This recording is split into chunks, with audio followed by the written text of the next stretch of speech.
Hello there, everyone. TheAndrata here, and welcome back to episode 116 of our Enigmatica 6 Expert Let's Play series, where today we are automating occultism rituals and getting our dimensional crystal matrices, fully automated. Let's get started. Welcome back, my friends, to another wonderful day here in the world of TheAndrata in Enigmatica 6 Expert. Where, as you can see, I don't know if I mentioned this last episode, I did go ahead and set up that beacon I was talking about a little while ago, where it's automated to do the whole refined radiance thing. So, like, if I take out some of my refined radiance, I think I have it set to keep 64 in stock. It should trigger the crafting of the chromatic compound, and there we go. Look, it's doing the thing. Perfect. So yeah, it's making some. It probably just kicked off a whole giant batch of it, which was unnecessary, but it is what it is. It's good. It's going to do it. It works. Refined radiance on demand. The only thing we don't have is the shadow compound. I can't remember the name of it, or not the compound, the shadow radiance. It'd be refined shadow, whatever it's called, refined darkness, whatever that we have to do in the void. Once we get wireless refined storage, which, to be honest, we should probably refined. We may even be able to get wireless refined storage going. Like if I were to say, hey, what do we need? The only thing we don't have is Eternium, which we could probably figure this out. Netherite dust and Terminite. The Terminite is probably the hardest part, or the Thalassium, but actually we can use Ender dust and Iron dust, so we can actually get that part done. And then the matter receiver we already have. Like, we can teach the system how to make portal frames. It may even know how. No, not yet. And then stable wormholes, we'd have to automate this process, but like, we're close. It's not really that difficult to get these. I'm going to add them to my to-do list. That might be a automation that we're going to be doing soon. I think that would be a good idea. We need both of these, and then we would need like the kitchen network card. I don't even know what the heck that is. That has to be to do with something with cooking for blockheads. Where is the network card? Add it to our to-do list so that we have it ready to go for when we need it. Anyway, so last episode we left off, we were doing some ghost bustering, and we set up our Enderman spawner downstairs, all the way downstairs. Keep going, bam, there we go. And it turns out that we, figured out that you can't have AI disabled on your spawner and everything works good. The way that we have it set up now is that we have the Ender Pearl set up here. And actually, this works perfectly, because the way that this works is this is sending a signal through to disable this, because it's off. So this operates when a redstone signal is on, and it sends a signal to this, which opens up the vacuum trap, which turns it on. So when this is active, we're getting a signal to both of these, turning on our system. So I just wanted to show you guys that. Also, it was mentioned in the comments that we have to make sure there are no other mobs in this area. There is a feral flare lantern down below. So F7, I just turned it on, and as you can see, there's nothing. So we're good to go here. And the only mobs that are going to spawn in here are Endermen, so we should be good to go here. So we have this set up, everything's still the same.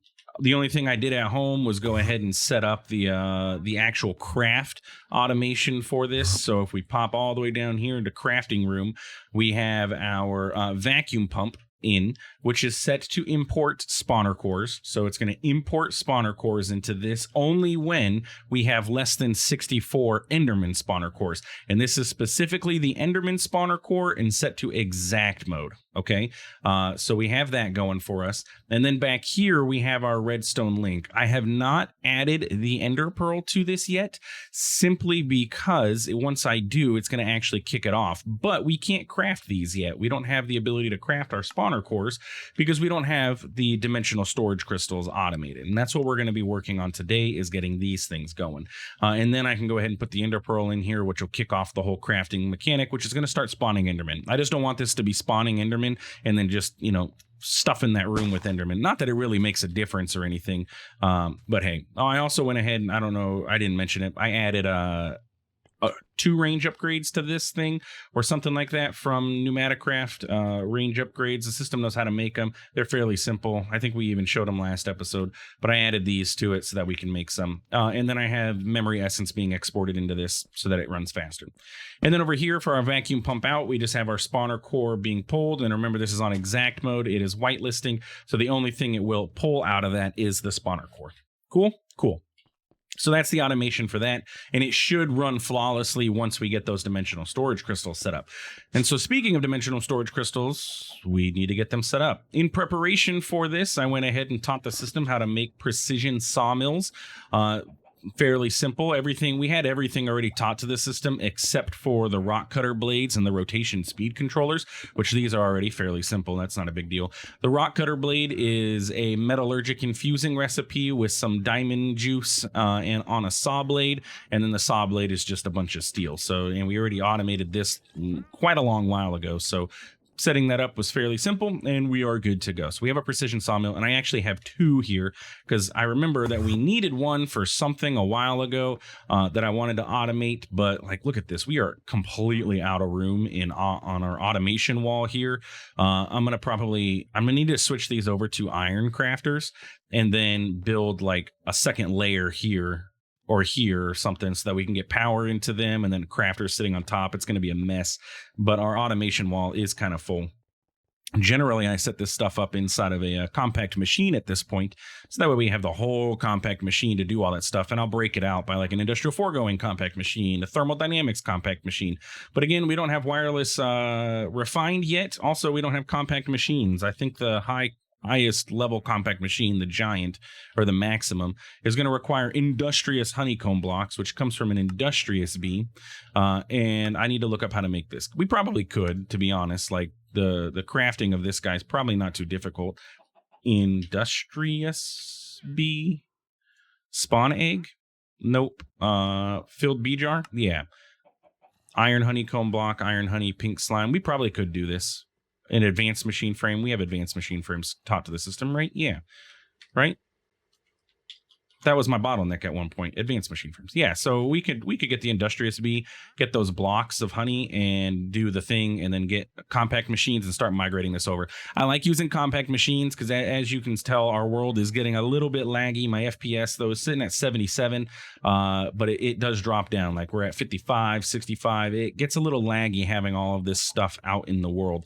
And I got a 3080 Ti, as you can see, with a 5600X. So like we should not have issues with FPS, but we do, just simply by virtue of the fact that we have a lot of stuff, and Minecraft is not the most efficient, doesn't generally run multi-threaded and everything. So getting all this stuff out of my overworld into a compact machine where we can shove it in another dimension and not have to look at it, it will make things run a lot faster. And that's the thing, is having it rendering in your area. All of these movements, the spinning, the cows moving, their AI, the bees doing their thing, all of this stuff that's doing stuff is taking CPU cycles, which is causing overall lag. So anyway, that's going to come. We'll get compact machines going and get stuff migrated over.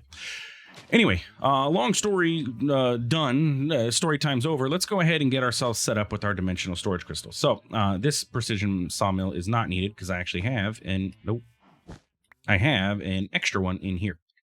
So if you go take a look at the Enigmatica 6 wiki, as you know, I'm a big fan of it because it is great. It has a lot of information and a lot of ways to automate some of these more complicated things.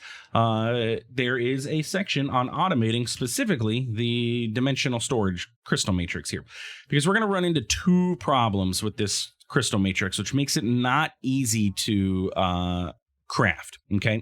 And both of them, it's actually the same problem for both. Normally, refined storage, what we would do, like a normal automation, we would set up a crafter. We could set up modular routers with distribution modules that are set to, fill up our sacrificial bowls. And that's what we're going to do. The problem is going to come from our book of binding and our result craft from refined storage, because what do you see is the problem here? It's a problem we've run into many times. NBT data. Each one of these dimensional crystal matrices, this one's going to be Maracrid, this book of binding is going to be Azalacoriaeos, whatever. They all have a different name, and that NBT data is going to confuse refined storage. Similar setup with like our master blood orbs and everything. Hey, I didn't hit caps. Master blood orbs. We can't do auto crafting with these because the orbs that we have that have our name in them, current owner, TheAndrata, there's NBT data there, so it can't use these to do the craft because it sees this as a completely different thing than just the basic magician orb. You see what I'm saying? So we can't use those. And the same thing is going to apply to our dimensional crystal matrix and our book of bindings. So we have a problem and we need to solve it. And the Enigmatica 6 wiki, I believe this is put together. This guide was put together by Makoto. Correct me if I'm wrong. Mute Tiefling. But it basically bypasses the whole setup by utilizing the fact that we can shove our Dictionary of Spirits with our Book of Binding into a crafter. Let the crafter bind the book for us. And then at that point, the name doesn't matter. Refined Storage is just going to put the unbound book into the system. And then on the back end of things, we are going to get dimensional storage crystals, not the matrix, because the crystal matrix itself isn't really used for anything. It is used for crafting the dimensional storage actuator. We already have those. And there is a couple rituals for the halitosis mycelial generator and stuff. But for the most part, we don't need these crystal matrices. We need the crystals, the individual crystals. So what we're going to do is shove this into a precision sawmill immediately, let it craft, and then these guys don't have NBT data. So refined storage is going to say, okay, hey, you're going to put all this stuff in and you're going to get out these, and it's going to be happy with it. So yeah, let's go ahead and get that started. So over here, I have set up our occultism pyramid. I did move this from the Atom all the way over here. I decided to utilize this pyramid that we had, the snow pyramid. And I was going to just put it all inside of here, but this area isn't big enough. So I actually made us a basement. There is no ferro flare lantern here, so there is going to be light issues. Apparently the travel anchor put out its light. I did not know that. But that's okay. We have night vision. We don't have to worry about it so much. There is a mob torch right below the travel anchor, so we don't have to worry about mobs spawning in here. But if we go downstairs, you're going to see I cleared out a nice little basement, and I tried to decorate it a little bit, make it look themed with our snow pyramid. I didn't want to put snow because snow melts with light and everything. So what I did was use marble from Astral Sorcery. We have a ton of this stuff. I don't know where I'm getting all this marble. I think this comes from my custom generating. Yeah. So it comes from our block of diamonds. So we're just generating marble from Astral Sorcery. Also, apparently we're getting quark marble too. I don't know, like, is that, oh yeah, it's random which marble we're going to get. It can be converted either way using our stone cutter, which is where we got all of these extra pieces. So we have marble bricks down here, stone cut. We have regular marble just on the walls. We have some runed marble, and then we have chiseled or Celtic marble up for our roof. I thought it looked pretty nice. Gives a little bit of theming. Makes it not so, just a boring room like our mob tower is. Our mob tower is not very themed. And this is luminous glass. And I wanted to put luminous glass down here because if I put a ferro flare lantern here, I'm afraid it's going to light up the pyramid and melt the pyramid for us. So yeah, no ferro flare, but luminous glass. Super simple to make. It's just glass and glowstone. And it lights up, it emits light, but it looks better than glowstone. I don't like the look of regular glowstone. There is glowstone that you can chisel, so you could throw that into your stone cutter, but I just don't like the look of just plain glowstone, or even some of these chiseled glowstones. They don't look too great. So yeah, luminous glass, perfect. And then I just replaced the stuff below it so that it looks like it melds in and it looks good. Anyway, all that being said, we have our ritual over here. This is Strieger's Higher Binding. I will say, building this out of marble and trying to put this white chalk down, not the greatest idea. It's very difficult to see the outline of the white chalk when you do the whole, the placing of the stuff. When you click the button and it tells you where you put stuff, white on white don't work. It's very difficult to see where the white chalk was, but we got it and we're good to go. So anyway, we need to automate this. Strieger's Higher Binding is the ritual that we are going to automate for our dimensional crystal matrices, and we're going to go ahead and get this set up.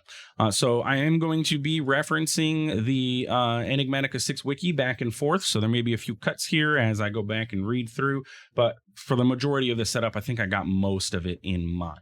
So what we need is all of this stuff up here. Ultimately, it's going to cost us 4 modular routers. It's going to require a whole slew of upgrade modules, distributor modules, sender modules, activator, redstone detectors, vacuums. We're going to need, obviously, refined storage. We're going to need some power because we're going to have our precision sawmill and our crafter are going to sit out here. So those are going to require power. We're going to need an extra Dictionary of Spirits because this guy is going to be dedicated to sitting inside of our crafter at all times. Fairly simple to make. And then instead of, because the way that it it's set up here and actually I don't even think we need this interface. The wiki has everything set up all in one block. We have refined storage back home, so we're going to utilize a redstone link with a dimensional storage crystal as the key, so that way we can pulse our crafter that's going to sit at home and do the thing. I also want to talk about this crafter real quick. It was mentioned in the comments a while ago. I don't remember who. I think it was Nurik Sakura. If I'm wrong, let me know. But anyway, Integrated Dynamics has the labeler, which is just a bunch of crystallized mineral and a book of quill, all of which this is being farmed in our self farm. The labeler is a fantastic piece of kit which allows you to name things, and it works for non-integrated dynamic stuff. So you can see this is named pressure chamber, right? This is a leftover crafter from our pressure chamber. I can just come into here and I can say, what is this? This is going to be dimensional matrix. I can just name this. Takes no experience. It renamed it for me. Like, bruh, it's so simple. It uses no durability or anything. And now we have this guy named Dimensional Matrix. So much easier. I can get rid of my anvil that I have down there. Anytime I need to rename something, I always have to run back and anvil it. Labeler. Say lifesaver. Okay. So let's go ahead and get started. All right, so just wanted to get some basic infrastructure set up, set down for us and everything. So we got power coming to our crafter on our precision sawmill. I don't like this, that I can see it down there, but hey, it is what it is. I probably should just swap those over for some bricks and stuff so I don't see the dirt, but you know, that is the flaw of using glass, is that glass is see-through. So anyway, so we have our crafter, our precision sawmill, we have a barrel set up. And remember, we're going to have 4 total modular routers. So let's go ahead and get those guys placed. So we're going to do, one is going to sit here, one is going to sit here, one is going to sit down here below our crafter, or our sacrificial bowl, and then another one is going to sit here in the back. Okay. So let's start with our first one, above the barrel. Inside of this guy, let me go ahead and grab all of the stuff that we're going to need. So, and we're going to end up needing this. And at some point, we're going to need this. And we're actually, yeah, the redstone, one of these redstone links is going to end up sitting here. Okay, because this guy's going to pulse, I believe. Yeah. Yeah. And you know what? Maybe we should do, because an interface sitting here, maybe we should do a barrel. We'll see what happens. We'll see how it works out. We're having to modify a little bit again because our refined storage isn't over here and I'm not running cables all the way down here just to get this set up. Anyway, so first modular router. The first guy is going to be set to have 4 modules in it, okay? It's going to have our polar module, and you can use whatever tier polar module you want. For this case, we are going to use a polar module Mark 1 because it's going to pull from the barrel right below, so we don't need to do anything fancy. It is going to just pull from below, and it's going to pull up into it. No whitelist or anything. It's just going to, anything that ends up in the barrel is going to show up in this modular router. It's going to be our first start, okay? We are then going to have a sender module, Mark II, because we're going to have to do some wireless movement. And this guy is going to set the book of binding over to our crafter. Okay, so we're going to go ahead and put this in here. And we actually need to get ourselves a book of binding for Ginny specifically. And we're going to go ahead and whitelist the book of binding. So now it's going to take any book of binding that ends up in here, which we can go ahead and shove it in there. And it's going to put it into our external crafter. Perfect. And we're going to then have 2 distributor modules that are going to be set up to distribute to our sacrificial bowls. We need 2 distributor modules because each one can only hold 8 and we have 12. So we're going to set this guy up to do the first 6. So 1, 2, 3, 4, 5, 6. And then this guy will do the other 6. 1, 2, 3, 4, 5, 6. And these guys are going to blacklist the book of Ginny, okay? So you are not going to touch the book of binding, book of Ginny, the Ginny book, whatever you want to call it, okay? So those are going to pull all of the extra items and it's going to distribute them out to their sacrificial bowls, just like that, except for the book of binding, which is going to come over here into our crafter. Now, following the crafter, we are going to have the crafter come, following the book is going to come over here and it's going to go in with our dictionary of spirits. Okay. And the only thing that's going to happen is dictionary of spirits and book of binding is going to end up in here. And what we're going to do is teach this system that we are going to take our dictionary of spirits and our book of binding, and it's going to create a bound book, right? What we need to do is set this to external C. So what that means is that the result of the crafting operation will go to the output binder or the output buffer here, but the anything left over, like our dictionary of spirits, will just come back into its inventory here, right? So once we hit apply and tell it to do the thing. Yeah, there we go. I just had to drop it back in there. It did it. And now there we go. We have a book of binding Ginny that is bound to a Ginny, Mad Murier in this case. But this is now in the export slot. Perfect. So we don't have to do anything. Anytime that a book of binding comes into this inventory, it will bind it and then it will do the thing that it needs to do. So we are then going to move on to our next router, which is going to be underneath our golden sacrificial bowl. This router is going to handle the movement of our book of binding and then putting it into the sacrificial bowl. Okay. So what we're going to do, we need a polar module Mark II that is going to be pulling from our crafter. Okay. And it's going to go right there, and it may end up doing that automatically. Maybe. Yep, there it goes. A little slow, but it did it. So the polar module has been moved the book of binding, and that's the only thing it's going to be able to move because this is the output buffer. It's not going to be able to access anything else. We're good to go. We are then going to have a detector module sit here in the center, and this is going to be set to terminate on match, which means don't execute any subsequent modules on this tick if this module ended up doing something. And what this is going to do is it kind of acts as a, no match. Yeah, no match. If it did something, if it did not do anything, it's not going to do anything, right? Basically, it's detecting if this polar module did anything, and it's going to act as a gate for our next module, which is our activator module, which is going to be on the up, and it is going to do a right click, okay? So what this is doing, basically, it's pulling the book.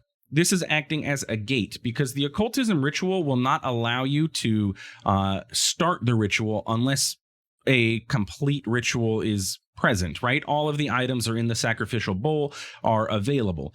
And so what this is going to do is it's going to stop that from, it won't allow us to put the item in the sacrificial bowl until everything is distributed.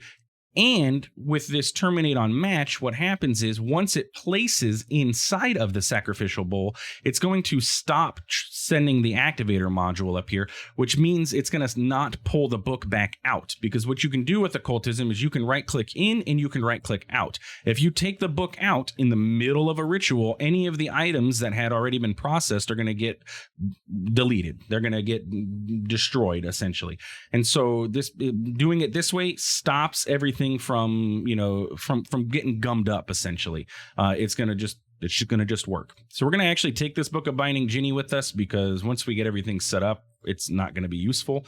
But we needed it for the testing process and everything. And this also solves a timing issue because it doesn't matter if our distributor modules haven't put everything in here, because again, occultism won't allow you to start the ritual until everything's in there. So it doesn't matter when this book ends up in this buffer. It won't start the craft until everything else is present. So it's pretty darn good in that regard. So by now, after we get everything in, the distributor module is going to have all of the other the sacrificial bowls filled. The craft will have begun, and it's going to do the thing.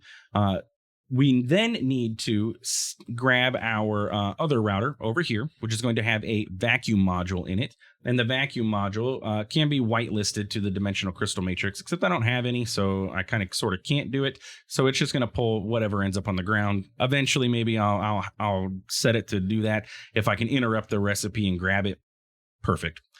So we're going to have it here, and then we're going to have, some speed upgrades so it can just pick it up as absolutely fast as it can. It is then going to send to our precision sawmill. Okay, so it's going to pick up the crystal matrix and it's going to send it to our precision sawmill. And that's basically all that guy's going to do. pick up the resulting craft, put it into the precision sawmill. So then the precision sawmill is going to do its thing. It's going to cut it up into, at minimum, it's going to cut it up into 9 of the storage crystals. So that's what we're going to tell refined storage that we're going to get 9 out of them. We're going to put in the things that are required for this, and we're going to get 9 of these out. And sure, we may end up getting a 50% chance of getting a 10th one, but refined storage just needs to know 9 are going to come out of this system. So then our final router here is going to be this guy, and it is going to be a polar module, Mark II, and it is going to be set to pull from our precision sawmill. It's going to pull out those little crystals. It is going to be a detector module that is set to send a signal down, and it's going to be a strong signal down into this block, which should trigger our redstone link, which will end up triggering our crafter back home. And then we just need a sender module, which actually, you know what? We don't even need this sender module because we are going to bind an entangled binder. Maybe we should... I was going to say, we pull out of this. It's very important to put stack upgrades in this so that it pulls out the whole stack of everything that's inside of this. That way it doesn't pulse this thing, 9 different times. It'll pull out everything that's inside of there and then, do the thing. I'm just wondering, do I want to send this into a barrel? Yeah, because what I don't want to have happen is, we put this, it pulls in here and then we have it entangled and then it imports before the detector can trigger and do the pulse. So we're going to get another barrel. And we can even get a sender module Mark I now. I think I should have some of these. Yep, you can go away. We're going to do a sender module Mark I, and you are going to send to the up into this barrel. And then it'll just come up into this barrel, and then any of our dimensional crystal matrices will, show up in there. And that's basically the setup. The only other thing we need to do now is get our crafter set up to push items into here, get our redstone link set up so that it's bound over there. So let's grab our dimensional crystal matrix, or our storage crystal, sorry, and do the thing. Yeah, so let's bind this. It's okay if we don't bind this guy just yet, but we need to make sure that this guy is done. So we're going to go ahead and pop back home, downstairs, into our crafter room, grab ourselves an entangled block, entangled. Do I have any floating around? No. Okay. I thought maybe I had some bound ones and I didn't know. Maybe they, take a name. They may not show up, whatever. Okay, so we're going to get our entangled block. We're going to get our crafter out of here, our dimensional matrix crafter. Rotate him around. Bam. It's going to be set, very important, make sure it is set to pulse inserts next set. We can do our redstone link. Bam. You here, and then you are going to be on receiving mode, right? Perfect. Now we just need to teach the system how to make these things. So let's go. Dimensional crystal matrix is all of this stuff, except for we're going to do a regular book of binding, not a book of binding Ginny. Bam. Nope. Man, I clicked the wrong one. Try that again. So get rid of you and put you here. Why won't you let me put you there? Sir, I would love to put, it's in fluids mode. There we go. Okay, and then we're going to get rid of all this stuff. We don't need any of this. None of it. Not a one. We're going to do the dimensional storage crystals, which I have 1 here. And we're going to say you're going to get 9 of these. So you put all this stuff in. Perfect. And you're going to get 9 of these out. And in theory, this should run. We'll go pop over back over to our pyramid, kick it off, and see what happens. It helps if I actually bind this too. So let's go home, let's go pyramid, let's go downstairs, and let's request. Did I request those? I guess, you know what? I didn't request those. It's requesting the spawner cores now. So it automatically did the spawner core thing. Okay, so the ritual started. It sent the book over. It looked like it sent another one over, but it was just delayed. The graphic was delayed. What I would like to do is grab that. Give me that. Nope. It sent it over here fast. Who's got it?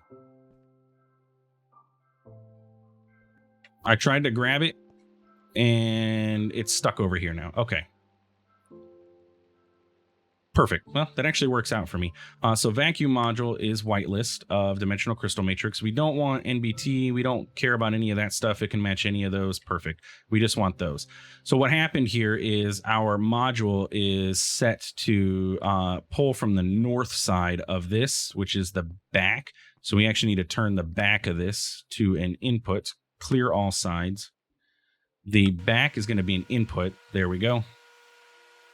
And then you are set probably from the front is an output. Yes, perfect. And then it should have sent those in there, and then it would have pulsed and sent another one, except for the fact that refined storage still thinks that these haven't been done because we need to bind this guy here. Bam.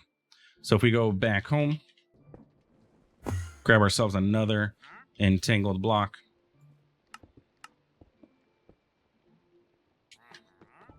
And pop back home. And then you are going to sit here, and then and I should have left these inside of there so that refined storage could have seen that the craft was done, but it's okay. You are bound there. Excuse me, sir. There you go. And then let's make refined storage happy and let it know that the craft completed. There we go. Okay. So craft completed, and it's probably requesting even more, potentially. Oh, it's going to be making our spawner cores now, which is going to be doing its thing. And this is trying to make chromatic compound. I don't know what happened there, but we're going to cancel that. It's because I grabbed those refined radiants. So in theory, now, if we request some more of these, if I say I want another set, this should just work perfectly. May have to do a little bit of interim crafting for a minute. I don't know what it said it needed. Go crystal glass, caulks of end, all that stuff. Let's go. Do the thing. Hurry up.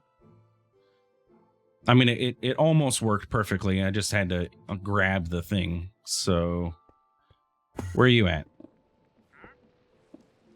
Crafter is locked. Oh, you know why? I wonder if that's going to be an issue.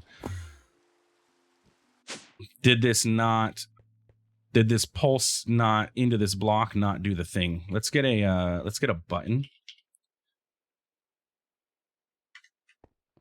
If I put a button here, it should pulse that. Yeah. What I want to see is this pulse it.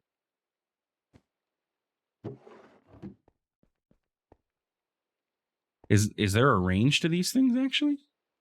Curious. I've actually never tested to see. I don't think that there is. I think these things just have infinity range. Dimensional storage crystal. I don't know about infinity range, but I've never run into an issue. I think I've even used them in between dimensions too. So yeah, dimensional storage crystal, redstone pulse inserts next set. I don't have any way to know if when that triggered, if this one lit up. But this is saying that the crafter is still locked, which is telling me that it is not doing the thing.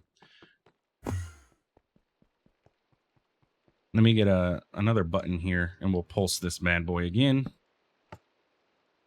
which should do the thing. Okay, so now it's doing it. We're going to see what happens with this.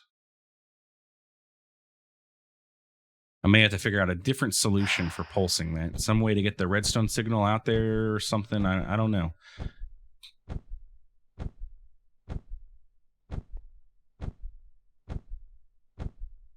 Okay, so it's going to make it. It sent it immediately. It's going to go over here, and then it's going to end up in this barrel, which should pulse here.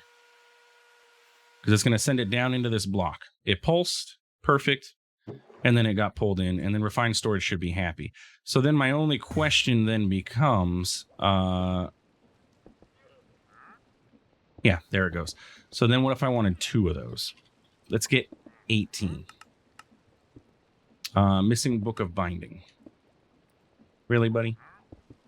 You need to make those like that. Green dye.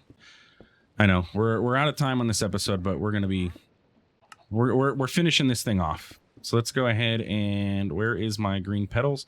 Perfect. You go into the enrichment chamber, and then green petals is this because we have thousands of those.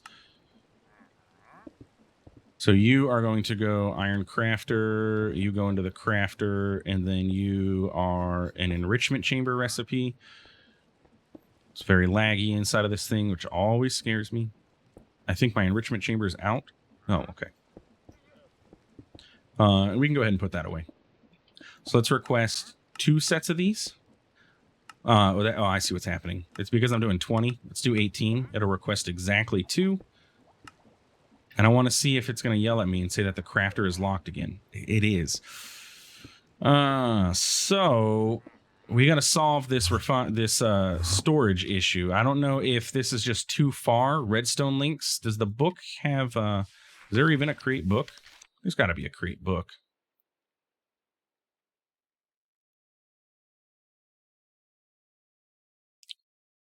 Huh. Guess there's no create book. Well... That's the only flaw with this system, is that this is going to be too slow. We can put these speed upgrades in all these, by the way. We can do it in there. We can do there and here. Just make everything faster. So what's happening is this is pulsing, and it is set to frequency 1. However, it's not reaching back home for whatever reason. So it's not pulsing this crafter to unlock the crafter. That is a major bummer. Frequency 1. So these must have a range that they're able to operate on. Oh, that's depressing. So we're going to have to figure out something, but at least now we have it automated. Throw it out in the comments because I won't be recording again for another day. So if you have any ideas on how to get this to work, let me know. That way we can, get it going. Let's get our sawmill sped up. Speed upgrades. You know what? If I remember correctly, the energy upgrades are kind of prohibitive.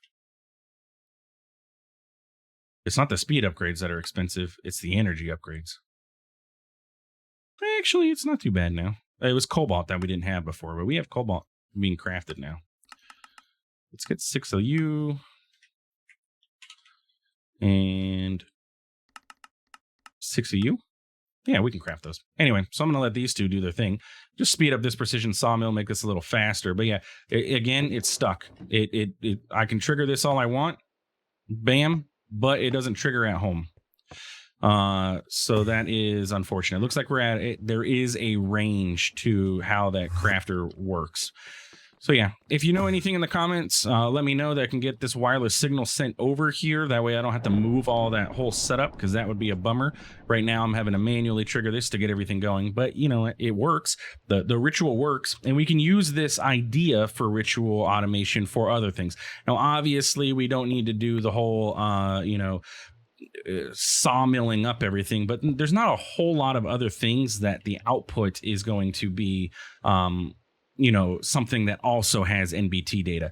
So the start of this, how we had it go into this barrel and then into a crafter to do the bookbinding, any ritual that we have for occultism is going to have to do that portion of things. But the output part, not everything's going to have NBT data. So a lot of the stuff we don't have to send it to a sawmill and do the thing. It can just go straight into a barrel and get imported into the system, and it's going to be good to go. So yeah, expansion of stuff in the future is going to be fairly easy. In between episodes, I'll get my Industrious Bee. We did the vacuum trap, and that should now allow us to get our ender gates here, so I can start working on getting these ender cores and all that stuff, and get us some wireless power. So that means next episode we should be able to get our excavator set up, and then we can get our god blocks going, and then we can start upgrading power and doing all kinds of things. We've kind of sort of deviated from the quest a little bit. Not really. I mean, we really need the stuff automated before we get to any of this stuff, especially the wireless power and all that, before we can really start diving into a lot of this thing. So yeah, anyway, that's it for today's episode. If you enjoyed, please feel free to like, comment, subscribe. I do appreciate it, and it really does help out the channel. Like I said, let me know about the wireless redstone thing. If I have to move everything, it's going to be a pain, but it's not that hard. I can move it closer if need to. Or if I can put a redstone link like halfway on the ground and then have it, I don't know, will it relay the signal? I guess I could do something like that. I could have the single one halfway through with the single crystal. It could pulse to one that's halfway down into a 2-dimensional storage crystal, and then 2-dimensional storage crystals for frequency 1, frequency 2 would be on the crafter. That may work. I'll experiment with that. Anyway, thanks for stopping by. We'll see you in the next one. Have a good one.